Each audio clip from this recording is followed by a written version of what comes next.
What it do? It's your boy IamTeeLee, and we back with another episode of Dr. Insanity. Dr. Insanity. Today we got, as you can see, cop discovers an evil husband, house of horrors. Let's get it.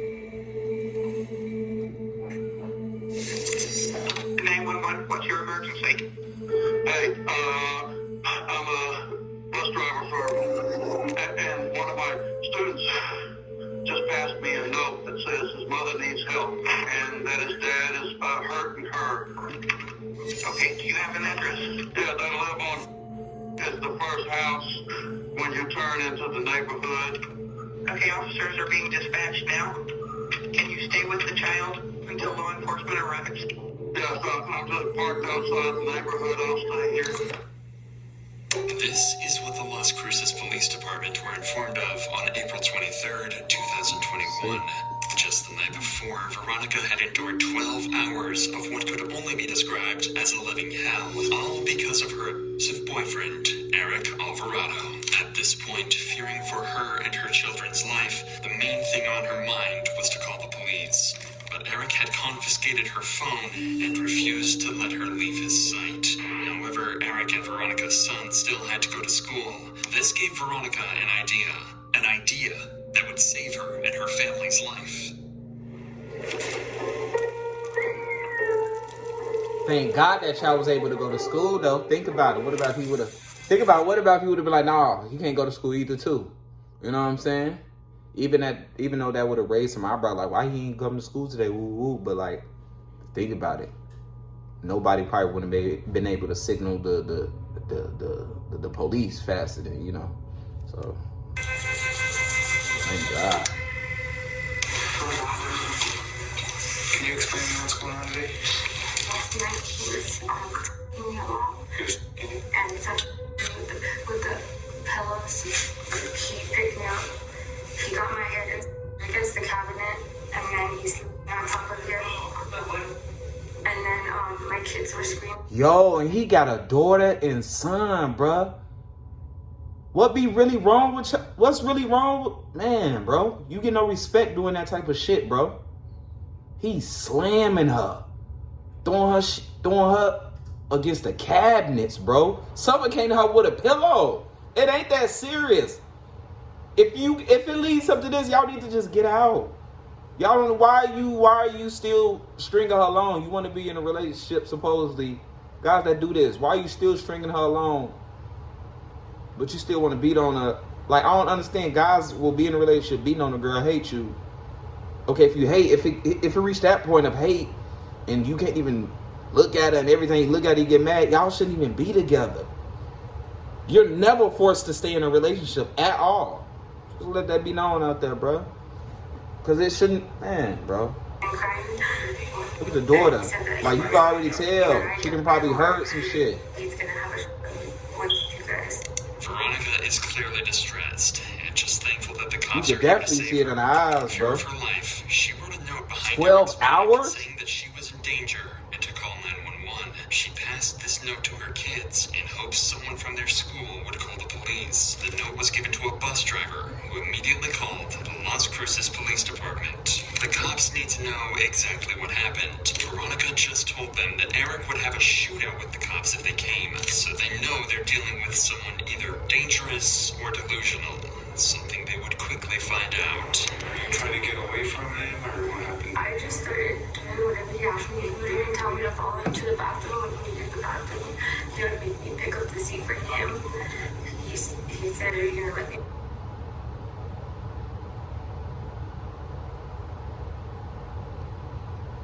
You are weird, my guy. You're very weird.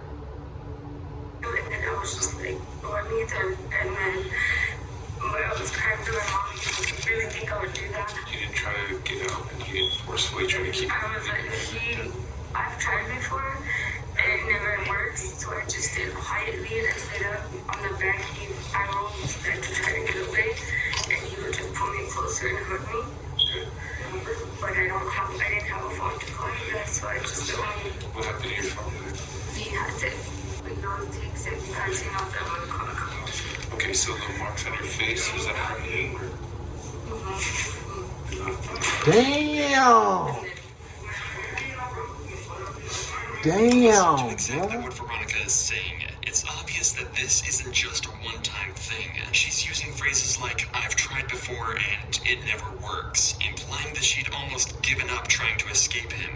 This is known as learned helplessness, a condition where an abused person starts to believe that they're powerless to save themselves because of the repeated abuse and perceived lack of control. Unfortunately, it's more common than you might think. On average, it takes 7 tries for a victim to escape their abuser, and every single one of these failed attempts would start to make them feel more and more powerless, as though control of their life is slowly slipping away. Given that Veronica has a 5-year-old son with Eric, the abuse might have been going on for years, with her essentially resigning her fate to his violence and manipulation.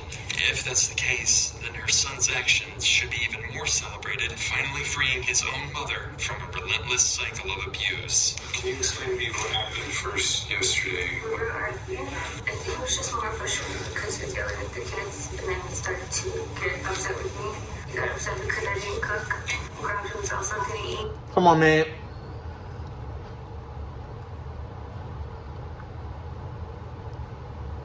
This is bitch made stuff. Cause she won't cook. So she not your slave, bro.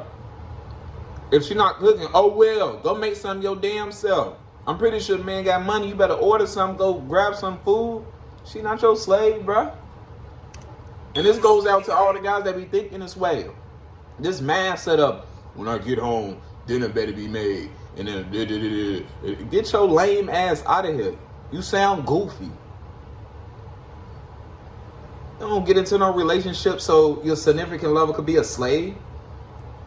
And I'm talking about both male and female. We're not slaves to each other when we get in a relationship or we get married or something. We do it out of love. I'm not your slave. I do it out of love. Now, once we reach over to the point of we ain't loving each other no more, all that flies out the window.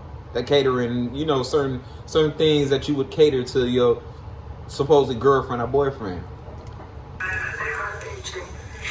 It's cooked for him.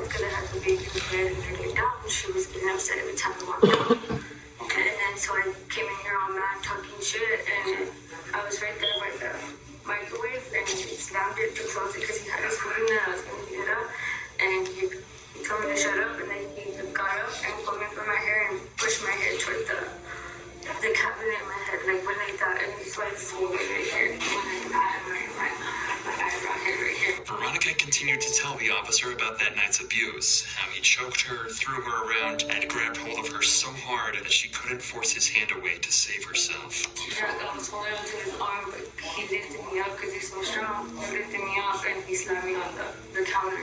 My kids were crying at the same time as my oldest son came out. What did you feel when you grabbed your neck? I don't know, like I was like trying to fight to get it off, and then all of a sudden, like my body just started feeling weak.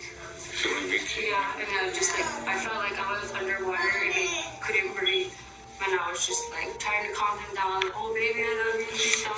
This is not. But I was just like, because I already know how he is. Directly after being choked almost to death, she's still pleading with him and telling him that she loves him. Obviously, it can't be discounted that this was just an act to get him to stop, but again, this is a very common reaction. Eric has likely used either love bombing or intermittent reinforcement to manipulate Veronica. Love bombing involves initially showering the victim with affection and attention, forming attachment quickly, and intermittent reinforcement involves quickly alternating between kindness and cruelty. Both of these create a powerful emotional bond and dependency on the abuser, making it much harder to leave, despite making her feel like this. Are you scared to die? No, like, yes. You think, how does it feel? Because you almost died, I was just like, it just hurts and painful. Like, why are you scared to die? Like, and then I said, because my kids. But the last little piece of information the cops get might just be the most important one, and unravel why tonight's abuse got so out of hand. Okay. Depression. And he hasn't took his medication. Bipolar depression. You dealing with a guy that has to take medication. I would never step into a relationship. That I would never put myself in. But hey, it's like I can't judge a person off who they dating and everything and stuff. But I will say, y'all be safe out here. Relationships, all that stuff. Because it's cool in the honeymoon stages, but you don't know a person till you reach them years and stuff. Then you start to see their colors and the true, you know, it starts to show like, oh, this is you. This is the lifestyle you like to, okay. And it's up to you to be like, leave or stay. You know what I'm saying?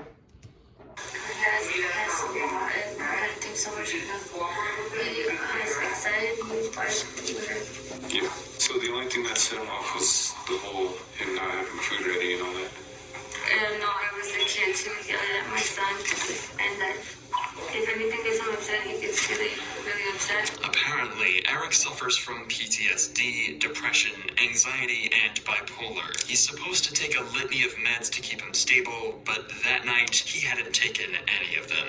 Of course, this isn't an excuse for his behavior, nor is it to be assumed that many bipolar people would ever act in this manner, but it could be a possible explanation for the severe and continued abuse. How long have you been with him? It's a time he said to you, but I didn't try. So you never 7 years? Because he always calls me just like, I'm sorry, this is I'm a sick man. 7 years? in charge of domestic or anything? Hell no. Yes. In Las Cruces or New Mexico? It's curious with his ex-girlfriend. Okay, but not with you. Yeah. But a lot of times I drop the charges because I feel bad. Eric is clearly dangerous and needs to be locked up, but that all depends on if Veronica is going to press charges this time or let herself be manipulated out of it again.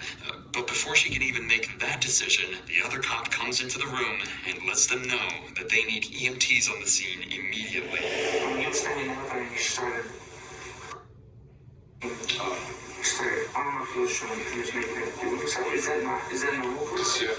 Because like that when he's really upset and he's not acting in an angry way, he does that, and sometimes like he'll fall on me and like I can't. Oh, okay. So panic attacks are normal. So, been happening all week. She says he has nerves in control, so. It seems as though Eric has had a panic attack and needs help from a medic. The thing is, the cops can't be sure if this is a genuine reaction or another way to try and guilt and manipulate Veronica, but either way, they get the fire department on the scene to check him out. You need to go to the hospital, please? He's wanting to go. Oh, he's wanting to go? What did he do? We're trying to just take the blood pressure, that's about it. His oxygen's good right now, it's at 98%. Heart rate's fine, a little elevated at 98, but it's nothing crazy. Do you take your medications for PTSD and the depression? Do you take medications for it? Are you current on your medication? So I always recommend hanging out to the hospital, especially because he has like PTSD, bipolar depression. Medically, everything seems fine with Eric, but they still decide to take him to the hospital temporarily at his request. In the meantime, Veronica is now curious about the rest of the process and has made a decision on if she's going to press charges. Okay. I'm starting to remember a little bit. It's like you didn't think I would be that long fucking job and find it out real fucking quick. So I know you said you want a restraining order, so we'll work on getting that. Usually it's going to be an emergency restraining order. Would you be able to press charges on him? So in situations like this, it's up to the state to pursue charges. So usually we go through it. No matter if we have charges, we're going to go through with the charges whether you want to or not. I should press charges when I couldn't even open my eyes. Emergency restraining orders are common in cases of domestic violence, especially where there's children involved. Courts are often available 24/7 for the filing of these, and in open and shut cases like these, they'll usually get approved on the same day. That means that Eric physically won't be allowed near Veronica, her kids, and likely their home unless he goes through a rigorous legal procedure. But it turns out that might not even matter, as it looks like he's heading straight to jail. Is it going to be a 40-20? He's going to be cleared already. As long as he's clear, you should be fine. It's going to bring me the. Hey, can I get a district court judge for the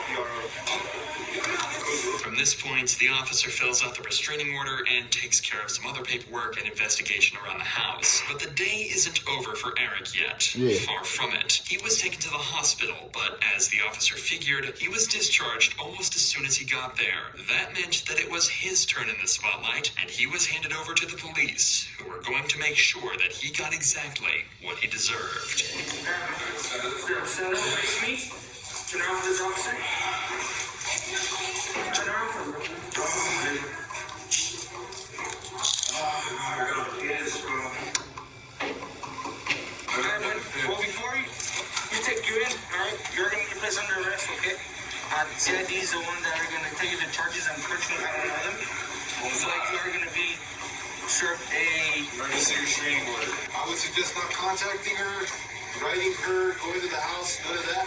As the officer mentioned, the case was handed over to CID, or the Criminal Investigation Division. In even simpler terms, the detectives. Usually a case is passed over the CID if the crimes were particularly severe, or if it requires the specific resources or skills the CID have. In this case, it's very likely the chronic abuse and psychological manipulation that warranted their intervention.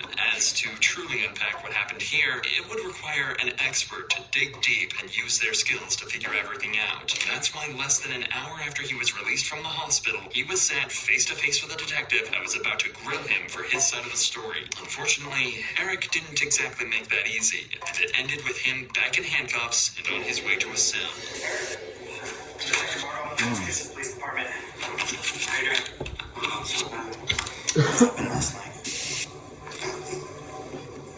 Okay, so you're here for a reason, and I'm here with you for a reason, and that's to get your side story. If you're gonna tell me nothing, I'm gonna go ahead and leave and proceed my investigation. So right now, this is your chance to What am I being charged with? I'm not there yet, but I'm in an investigation. I'm investigating you. I don't feel good, man. Okay. I'm gonna take you back to the holding cell, okay? So the last thing that I need to do is get your side of the story. Since you're not gonna give that to me, I'm gonna go ahead and charge you with 3 counts of aggravated battery on a household member. 2 of them are strangulation. The other one's gonna be suffocation. Or 2 of them be suffocation. One's gonna be strangulation. Battery on a household member, and also deprivation of property. Oh, this is 2021. Cause I'm like, damn, why you wearing a mask? Okay. Why are they felonies? What? They think they're 3 felonies. Why? You want to talk to me about it? But what did I do? What is shit? I know you were there. You were there. Nothing. I didn't do nothing, bro. Okay. I did nothing. Then stay with that. Stay with that story. I want to know what I'm not going to tell you anything because you don't want to tell me anything. As it turned out, Eric would only be charged with 2 counts of aggravated battery of a household member, 1 count of battery against a household member, and deprivation of property. And with Eric safely in cuffs and in a holding cell, the police had only one more job to do to put Veronica's mind at ease. May I speak to Veronica, please? This is her. Yes? Okay, just real quick, I wanted to let you know that I'm going to go ahead and charge Eric. He's going to have 3 felonies, which is going to be aggravated battery on a household member. 2 of them are strangulation. One's going to be strangulation. The other one's going to be battery on a household member, and the other one's deprivation of property of a household member. So another thing, I'm asking the officer to call a Sky report to CYFD.